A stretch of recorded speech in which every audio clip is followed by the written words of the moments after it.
Hola a todos, es un gusto poder estar nuevamente con ustedes. Mi nombre es Cecia Keren Durán López y pertenezco al Centro Cristiano de Restauración y Vida en Minatitlán. Quiero saludar a todos quienes me estén viendo en este momento y bueno, el tema que traigo para compartir el día de hoy se titula Buenas noticias para los rechazados. Buenas noticias para los rechazados.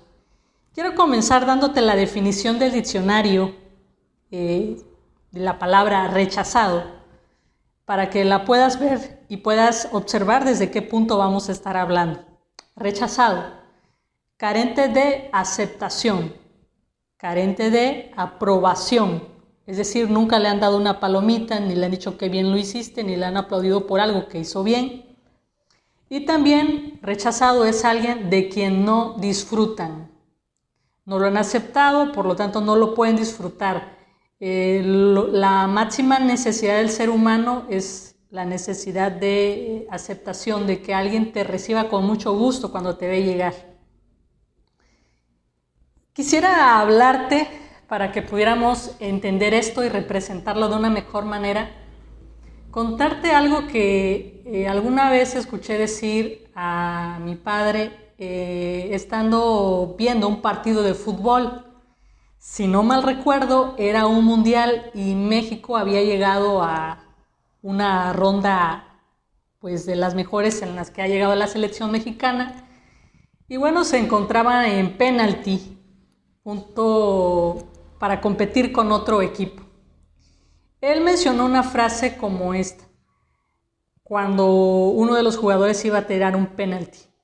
No me gustaría estar en los zapatos de ese jugador, porque ha de ser horrible fallar un penalti en un mundial y que todo el mundo te abuchee y todo lo que pueda suceder.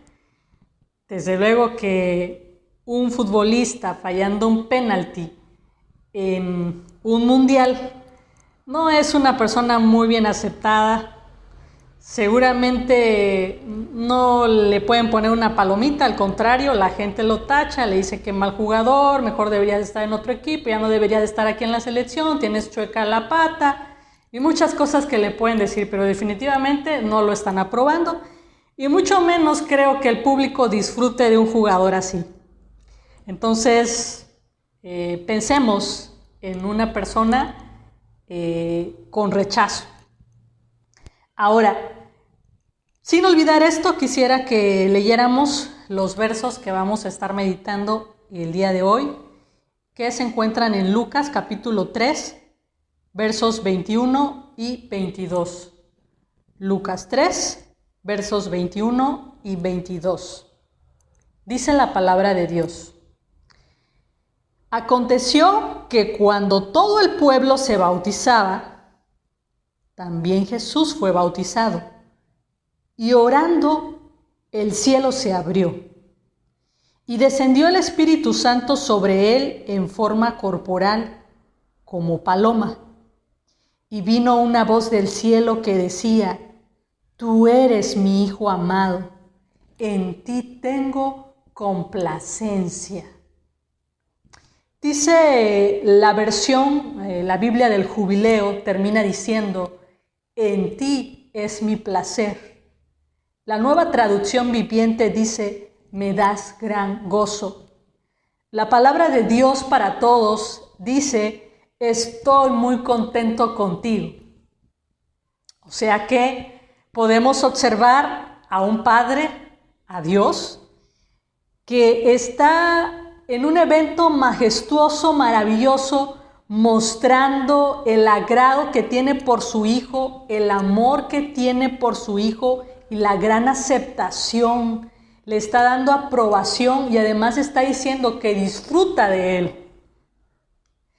Pero ahora bien, vamos a ver, quisiera que pudiéramos entender qué significa este gran evento o qué significaba este gran evento para los personajes que estaban ahí, en especial para uno de esos personajes. Si observamos aquí el pasaje, nos vamos a dar cuenta que hay varios personajes que están aquí presentes en este relato. El Padre, Jesús, el Espíritu Santo, Juan el Bautista y la gente o la multitud o el pueblo que se encontraba ahí. Quisiera entonces que pensáramos en qué significaba o qué significó este gran evento para este pueblo que estaba ahí.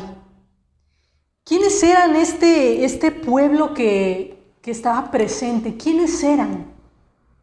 Era el pueblo de Israel. Desde luego que era el pueblo de Israel quien estaba presente.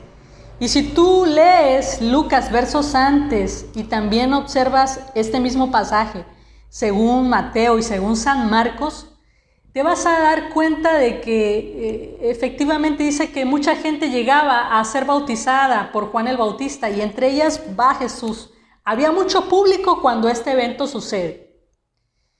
Pero quiero que observemos algo importante para que veamos cuál era la condición de este pueblo que estaba ahí y podamos entender qué significó este evento para todo este pueblo de Israel y la gente que estaba viendo. Ahí mismo en el capítulo, pero ahora en el verso 7, quiero que veas lo que está sucediendo antes de que Jesús llegue. Dice este verso: y decía a las multitudes que salían para ser bautizadas por él: ¡oh generación de víboras! ¿Quién os enseñó a huir de la ira venidera? ¡Oh generación de víboras! ¿Quién nos enseñó a huir de la ira venidera? Si tú te das cuenta, estas palabras no son de mucha aprobación para el pueblo. Y si leemos los pasajes anexos, te vas a dar cuenta que hablaba en específico de los fariseos y de los saduceos. El profeta Juan el Bautista está diciéndole estas palabras muy duras que son de parte de Dios. Pero quiero que veas que aunque las palabras son directamente para fariseos y saduceos, los fariseos y los saduceos representaban la religión del pueblo de Israel. Representaban, como quien dice, entre comillas, las personas más morales que podrían haber en el pueblo de Israel. Ahora bien, se les está diciendo de parte de Dios generación de víboras, no se les está aprobando. Y además se está diciendo que hay una ira que están causando por causa de su pecado. No observamos que haya mucho placer de parte de Dios en estas personas. Ahora, quisiera que viéramos algo. Esto que está sucediendo aquí no era la primera vez que sucedía. El pueblo de Israel con su mejor religión, y quiero recordar que la religión del pueblo de Israel no había bastado para complacer a Dios, con todos sus mejores actos, tenía ya un historial de reprobación por parte de Dios. No era la primera vez que sucedía esto en la historia. De hecho, empezó a suceder en la historia de la humanidad antes de la creación del pueblo de Israel. Y quisiera que me acompañes a 3 pasajes que te quiero leer. El primero se encuentra en Génesis 6, versos 5 y 6. Y estas palabras son de parte de Dios para la humanidad antes de que se formara el pueblo de Israel. Génesis 6, 5 y 6. Dice: y vio Jehová que la maldad de los hombres era mucha en la tierra, y que todo designio de los pensamientos del corazón de ellos era de continuo solamente el mal. Y se arrepintió Jehová de haber hecho hombre en la tierra, y le dolió en su corazón. ¿Qué estamos viendo aquí? Una humanidad que no puede ser aprobada por Dios. Dios no le puede dar su aprobación porque está llena de pecado. Y además no encontramos que estén causando deleite en Dios, sino al contrario, están causando dolor en el corazón de Dios. Ahora, después de esto, Dios llama a Abraham, a Isaac, a Jacob, a José, y sabemos que José se va a Egipto, ahí se forma la nación de Israel. Dios se lleva a la nación y forma una gran nación en la tierra prometida, y muchas veces Israel volvió a fracasar en poder agradar a Dios por causa de su pecado. En una de las épocas más grandes de la nación de Israel, Dios pronuncia otras palabras, pronunció muchas palabras, pero solamente vamos a ver una, a través de su profeta Isaías. Vamos a buscar Isaías capítulo 1, y voy a leer el verso 13, del 13 al 15. Dice el profeta Isaías de parte de Dios para el pueblo de Israel: no me traigáis más vana ofrenda, el incienso me es abominación. Ojo, me da asco, me dan ganas de vomitar, no lo puedo soportar. Luna nueva y día de reposo, el convocar asambleas no lo puedo sufrir. Son iniquidad vuestras fiestas solemnes. Vuestras lunas nuevas y vuestras fiestas solemnes las tiene aborrecidas mi alma. Me son gravosas, cansado estoy de soportarlas. Cuando extendáis vuestras manos, yo esconderé de vosotros mis ojos. Asimismo, cuando multipliquéis la oración, yo no oiré. Llenas están de sangre vuestras manos. Dios no podía aceptar a este pueblo en esta condición, porque Dios estaría negando su propia justicia. Y no es que Dios no fuera un Dios de amor, lo vamos a ver más adelante cómo muestra su amor. Pero Él no podía negar su justicia, no podía aceptar este pueblo que estaba en esta condición. No lo estaba aceptando, no lo estaba tampoco aprobando, poniéndole esa palomita de qué bien lo estás haciendo, ni tampoco lo estaba disfrutando. Al contrario, dice Él que estaba cansado ya, cansado de todo lo que este pueblo estaba haciendo. Finalmente en la historia, este pueblo por disciplina de Dios se va en cautiverio, y después de estar muchos años en cautiverio, regresa después del cautiverio. Y ya después del cautiverio, después de haber estado ya en otra época, te voy a leer nuevamente otras palabras de Dios para el pueblo en otra época. Se encuentran en Malaquías, capítulo 2, versos 8 y 17. El primer verso se le está hablando a los líderes de Israel. Verso 8. Mas vosotros os habéis apartado del camino, habéis hecho tropezar a muchos en la ley, habéis corrompido el pacto de Leví, dice Jehová de los ejércitos. Ahora vamos al verso 17. Habéis hecho cansar a Jehová con vuestras palabras, y decís: ¿en qué le hemos cansado? En que decís: cualquiera que hace mal agrada a Jehová, y en los tales se complace. O si no, ¿dónde está el Dios de justicia? Fíjate el sentir nuevamente de Dios. Estaba cansado y tampoco estaba dando palabras de aprobación para este pueblo que aún a lo malo le estaba llamando bueno. No podía soltar esas palabras de aprobación. Ahora, imagínate esto, todo un historial de fracasos por parte del pueblo de Israel. Y no solamente por parte del pueblo de Israel, sino por toda la humanidad. Porque lo vimos desde que antes existía Israel, cómo la humanidad también había fracasado en agradar a Dios y en que Dios le pudiera aprobar. Había fracasado definitivamente. Ahora, si yo te pudiera ilustrar esto de lo cual te estoy hablando, yo quisiera ilustrártelo de esta manera. Me imagino lo que pudiera sentir una persona que continuamente está fracasando, está cometiendo muchos errores y no logra la aceptación ni que puedan disfrutar de él. Alguien que continuamente ha hecho muchos errores y de repente las personas que lo están viendo ya nada más pues guardan silencio. Quiero decirte que después de esta historia, Malaquías es uno de los últimos profetas que profetizan sobre Israel. Es de los últimos profetas. Después de esto hubo un silencio en Israel durante aproximadamente 400 años. Y este silencio, te decía que yo lo interpreto, me lo imagino para el pueblo de Israel y para la humanidad de la siguiente manera. Como cuando alguien falla una y otra vez, y entonces tú ya no puedes hacer otra cosa más que pues callar. Y ese silencio es un silencio que a la humanidad que ha estado fallando y al pueblo de Israel le podría dejar como con un cuestionamiento de qué va a pasar conmigo.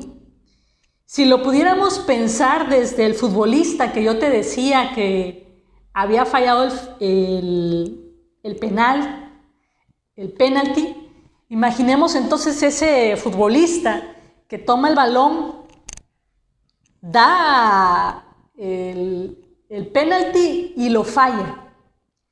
Y después lo que lo falla, lo abuchean en las gradas. Y después él voltea a ver a su técnico y se da cuenta que su técnico no está muy contento. Y lo están abucheando, y en medio de esto, de repente, todo se calla. El jugador tiene la gran duda de qué pasará con él. ¿Lo despedirán?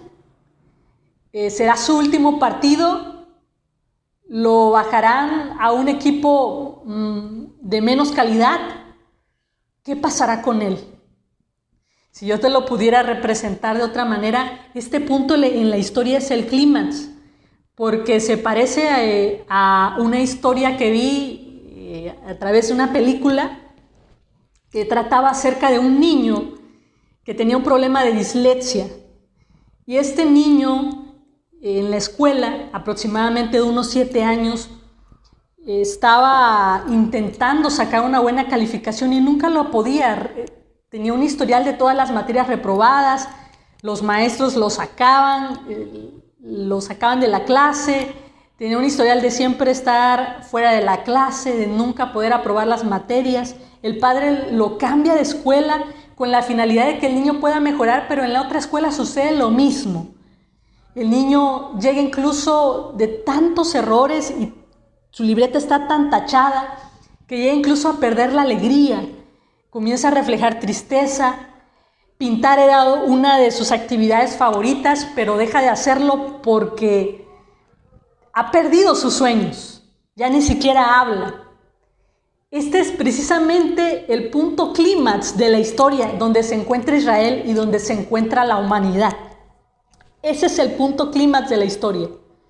No se sabe qué va a pasar con ese niño que parece que está destinado a fracaso y está a punto de sus sueños y su vida emocional está a punto de morir. No se sabe qué va a suceder con ese futbolista que ha fallado. Así está la historia que te acabo de contar. Es en medio de esta historia, así como te la acabo de contar, que aparece este pasaje que leímos al principio. Aconteció que cuando todo el pueblo se bautizaba, también Jesús fue bautizado. Y orando, el cielo se abrió. Y descendió el Espíritu Santo sobre él en forma corporal como paloma. Y vino una voz del cielo que decía: Tú eres mi Hijo amado, en ti tengo complacencia. Tú eres mi Hijo amado, en ti tengo complacencia. ¿Qué significaba entonces este evento para el pueblo que estaba ahí y para la humanidad en general como público que tenía una historia de fracasos, de derrotas? ¿Qué significaba esto? ¿Sabes qué significaba en primer lugar? Por fin, alguien que sí es aprobado por Dios. Me imagino el pueblo viendo a Jesús y la voz que emerge del cielo y a Jesús bautizado y el Espíritu Santo descendiendo. Y entonces ese pueblo que nunca había podido agradar a Dios y que había estado lleno de derrotas, de repente piensa en su corazón: por fin, alguien que sí es aprobado por Dios, alguien que sí es aceptado por Dios, alguien que le causa gozo y deleite a Dios, alguien que agrada al Padre, alguien que agrada al Padre. Por fin, alguien que agrada al Padre. Esto era una noticia maravillosa. La humanidad no había podido conseguir esto. El pueblo de Israel no había podido conseguir esto durante todos los años. Desde que existió el primer humano no se había podido conseguir esto. De aquí la maravilla de este evento.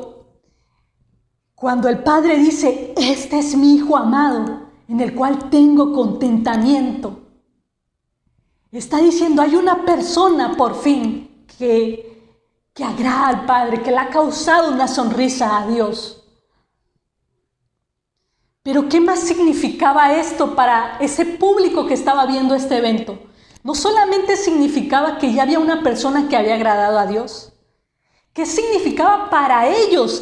¿En qué les beneficiaba a ellos que Jesús agradara al Padre? Que ya el Padre tuviera a alguien que le hubiera traído complacencia o que le haya traído complacencia. ¿Qué significaba para el público, para toda la humanidad y el pueblo de Israel que estaba ahí en ese momento? Vamos a verlo en Isaías 42. Isaías 42, verso 1, 6 y 7. Esta es una profecía que se da antes de que Jesús viniera a la tierra. Y está hablando acerca de Jesús. La da Isaías, pero está hablando acerca de Jesús. Dice: he aquí mi siervo. Ojo, está hablando de Jesús. Yo le sostendré, mi escogido, en quien mi alma tiene contentamiento. He puesto sobre él mi espíritu. Él traerá justicia a las naciones. ¿Sabes? La humanidad no había podido complacer a Dios, ni el pueblo de Israel lo había podido lograr, porque habían estado intentándolo con su propia justicia, en sus propias fuerzas, con su propio esfuerzo. Pero dice la Biblia, como lo acabamos de leer, que Jesús estaba trayendo justicia a las naciones. Cuando vino Jesús, Él estaba trayendo su justicia.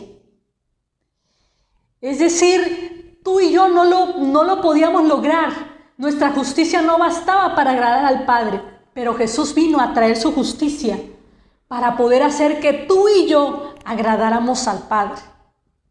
¿Y cómo lo podemos ver todavía más específicamente en los versos 6 y 7? Lo leemos. Yo, Jehová, te he llamado en justicia. Sigue hablando de Jesús. Y te sostendré por la mano. Te guardaré y te pondré por pacto al pueblo, por luz de las naciones, para que abras los ojos de los ciegos, para que saques de la cárcel a los presos y de casas de prisión a los que moran en tinieblas. Mira cómo estaba nuestra condición y mira lo que Jesús venía a hacer, iba a venir a hacer. ¿Sabes qué significaba esto? Que por mucho tiempo el pueblo de Israel, ni ningún humano, ni tú ni yo, habíamos podido agradar a Dios porque nuestra condición llena de pecado nos tenía encarcelados, ciegos. Pero lo que dice Dios, lo que dice este pasaje es que Jesús venía a traer luz. Tú y yo éramos ciegos, pero Jesús por su justicia iba a traer justicia. ¿Cómo iba a ser esa justicia? Nos iba a abrir los ojos. Iba a sacarnos de la cárcel del pecado. Iba a quitar los cerrojos, hacer los cerrojos hechos pedazos. Iba a liberarnos para que pudiéramos vivir una vida recta y agradable al Padre. ¿Sabes qué significa esto? Él estaba trayendo justicia y esta justicia nos iba a permitir a nosotros por fin agradar al Padre. Lo que entonces este pasaje también está diciendo cuando el padre hace esta declaración, este es mi hijo amado, ¿sabes qué está diciendo? Este es el camino para agradar al Padre. Este es el camino para agradar al Padre. La justicia de Jesús y no la tuya. Este es el camino para agradar al Padre. La justicia de Jesús y no la tuya. Jesús es el regalo de Dios para ti. ¿Qué significa esto? Hablando de lo que estábamos diciendo en el principio. Vayamos nuevamente al jugador de fútbol y al silencio en el que nos quedamos hace rato. El jugador falló el penalti, recibe un abucheo por parte de la multitud. De repente hay un silencio y el jugador no sabe qué va a pasar con él. Y mientras no sabe qué va a pasar por él, de repente el técnico se acerca y lo ve y le dice, tengo un regalo para ti, y le toma la mano. Y en ese momento, imaginemos, es algo ficticio, una historia ficticia. Imaginemos que el técnico le pasa un poder sobrenatural a ese jugador. De repente sientes que su cuerpo se electrocuta el jugador. Unos segundos, el técnico lo ve con una mirada de amor y compasiva. Y entonces, de repente, el jugador se siente diferente. No sabe qué ocurrió, pero hay algo diferente. Le va a tocar nuevamente el turno de tirar un penalti. Él se siente más fuerte, se siente con una mejor agudeza visual para observar la portería. Siente que su pierna tiene una fuerza, hay una fuerza dentro de él que nunca la había experimentado. Y se siente con un ánimo y con una gran actitud para tirar el penalti. Está sereno para tirar el penalti. Se acerca el momento y entonces el jugador, para sorpresa de todos los que están ahí, tira con todas sus fuerzas el balón, como si fuera un cañonazo, que nunca nadie ha visto, y ese balón va a dar al ángulo de la portería y anota el gol. Pero ¿sabes qué fue lo maravilloso de este tiro? Es que regularmente cuando los tiros son al ángulo de la portería, no son con una velocidad como la que se está dando en este tiro. El jugador se sorprende, el público comienza a aplaudir, voltea a ver a su técnico, el jugador, y entonces su técnico sonríe y le hace esta seña. Y entonces el jugador comienza a llorar de la emoción, porque sabe que él era un inútil para tirar penaltis. No hubiera podido controlar sus nervios en su vida pasada, pero hubo algo que le otorgaron, un poder sobrenatural. El jugador llora por esto. Vayamos al ejemplo de el niño que te dije que tenía un historial de muchas materias reprobadas. Me encanta la película porque lo que sucede es que el maestro toma a ese niño y comienza a invertir todas sus tardes en ese niño para ayudarlo, ya que su forma de percibir las letras era diferente, pues tenía un problema de dislexia. Lo ayuda, le enseña a leer, le enseña a escribir, el niño sube su desempeño académico. Este maestro hace que el niño recobre sus sueños por pintar, lo lleva a pintar, lo mete a un concurso de pintura y para sorpresa de todos, después de haber subido su desempeño académico el niño y de recuperar sus sueños por pintar, está pintando en un concurso con muchos participantes. Está en las gradas y están en la premiación y de repente suena el nombre de ese niño que está complejado y que había estado triste por mucho tiempo porque había tenido puras tachas, puras derrotas durante todo su historial académico.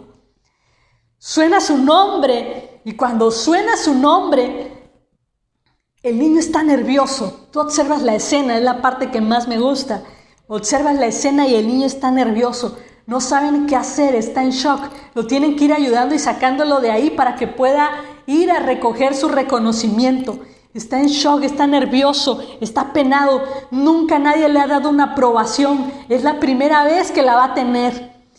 Y cuando llega, o que la está teniendo más bien su aprobación, cuando va subiendo a la tarima, está llegando a recibir su reconocimiento y llega un momento en el cual va a recibir su reconocimiento, pero él se da la vuelta mientras está en la tarima y corre con todas sus fuerzas y abraza a su maestro. ¿Por qué lloró el niño y por qué corrió a abrazar a su maestro? ¿Sabes por qué? Porque él sabe, ese niño está consciente que su vida estudiantil estaba perdido. Ni siquiera el padre, su papá biológico, lo aprobaba. Pero sabe que ese maestro lo ayudó y que no hubiera podido alcanzar ni lograr todo ese triunfo ni mejorar académicamente de no haber sido por lo que ese maestro hizo por él.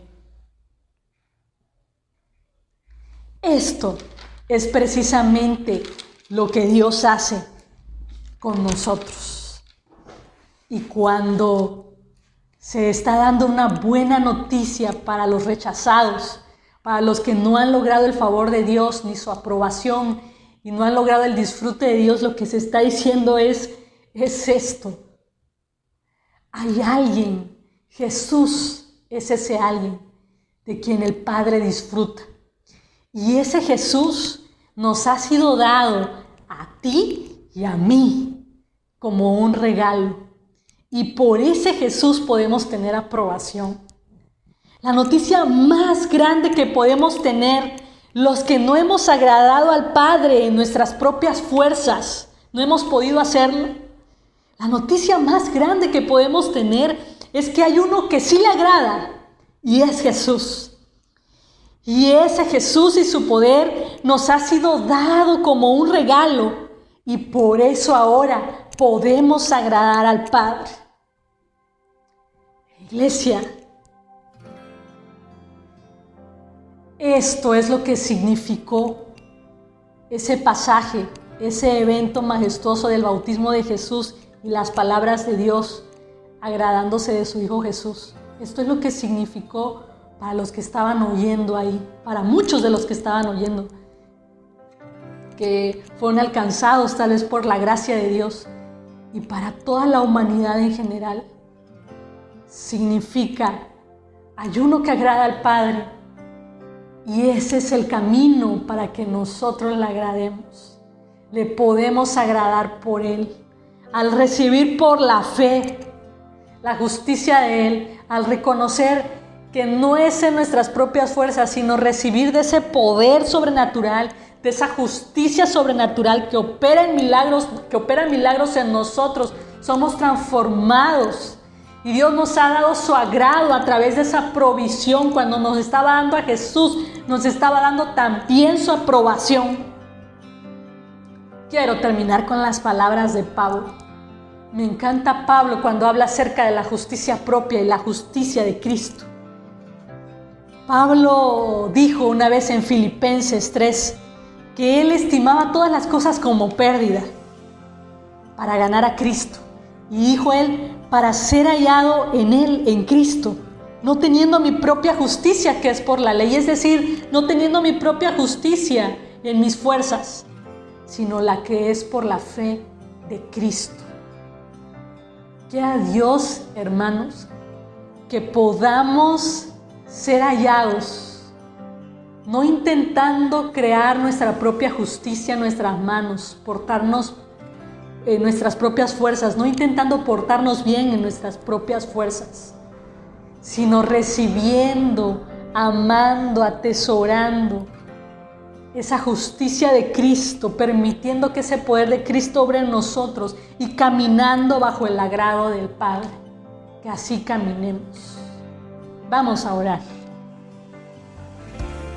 Padre, gracias Señor por estas palabras, por este mensaje maravilloso, por este significado de tu palabra, Señor, porque estabas aprobando no solamente a Jesús en ese momento, sino a todos los que ibas a salvar, Señor, a todos los que íbamos a ser comprados con la sangre de Cristo.